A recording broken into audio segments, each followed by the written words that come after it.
आओ मित्रों चलते हैं एक और आज नई कहानी के साथ। चैनल को लाइक एंड सब्सक्राइब करें, कमेंट में जय हनुमान लिखे। महाभारत के युद्ध में अभिमन्यु की मृत्यु एक अत्यंत मार्मिक और व्यथापूर्ण घटना है। अभिमन्यु अर्जुन और सुभद्रा के पुत्र थे, जो अपनी असाधारण युद्धाकल और साहस के लिए प्रसिद्ध थे।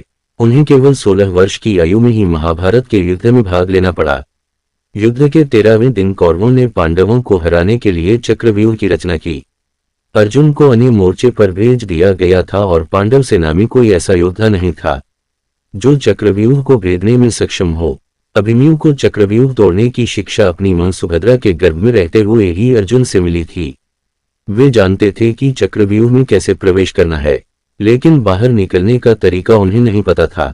अभिमन्यु ने कहा कि वे चक्रव्यूह में प्रवेश करेंगे और अंदर से युद्ध करेंगे, लेकिन पांडवों को उनका अनुसरण करना होगा। भीम, युधिष्ठिर और अन्य पांडव योद्धा अभिमन्यु का साथ देने का वादा करते हुए आगे बढ़े, लेकिन जयद्रथ ने उन्हें रोका और वे अभिमन्यु के पीछे नहीं जा सके। परिणाम स्वरूप अभिमन्यु अकेले ही चक्रव्यूह में घिर गए। अंदर पहुंचकर अभिमन्यु ने अद्वितीय वीरता का प्रदर्शन किया। उन्होंने कौरवों की सेना के कई योद्धाओं को परास्त किया। उनके समक्ष कर्ण, द्रोणाचार्य, अश्वत्थामा, शल्य और दुःशासन जैसे योद्धा थे, लेकिन अभिमन्यु ने किसी से भी हार नहीं मानी। उन्होंने असंख्य योद्धाओं को धराशायी किया और दुश्मनों के बीच भय फैला दिया। जब कौरवों ने देखा कि अकेला अभिमन्यु उनकी पूरी सेना पर भारी पड़ रहा है, तो उन्होंने अधर्म का सहारा लिया। नियमों का उल्लंघन करते हुए सभी मराठियों ने मिलकर अभिमन्यु पर एक साथ आक्रमण किया। उनके रथ को नष्ट कर दिया गया, धनुष टूट गया और उनके सभी अस्त्र शस्त्र छीन लिए गए। अभिमन्यु ने वीरता से लड़ाई जारी रखी।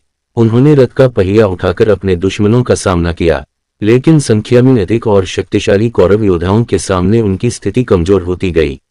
अंततः दुःशासन के पुत्र ने पीछे से वार कर अभिमन्यु का वध कर दिया। अभिमन्यु की मृत्यु ने पांडवों को गहरे दुख में डाल दिया। विशेष रूप से अर्जुन के लिए यह व्यक्तिगत आघात था।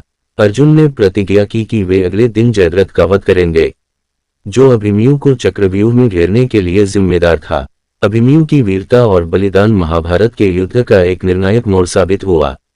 अभिमन्यु की मृत्यु एक ऐसे योद्धा की कहानी है जिसने अपने कर्तव्य का पालन करते हुए अद्वितीय वीरता और साहस का परिचय दिया, भले ही उसका अंत कितना ही दुखद क्यों न हो। चैनल को लाइक एंड सब्सक्राइब करें, कमेंट करके बताएं कहानी कैसी लगी।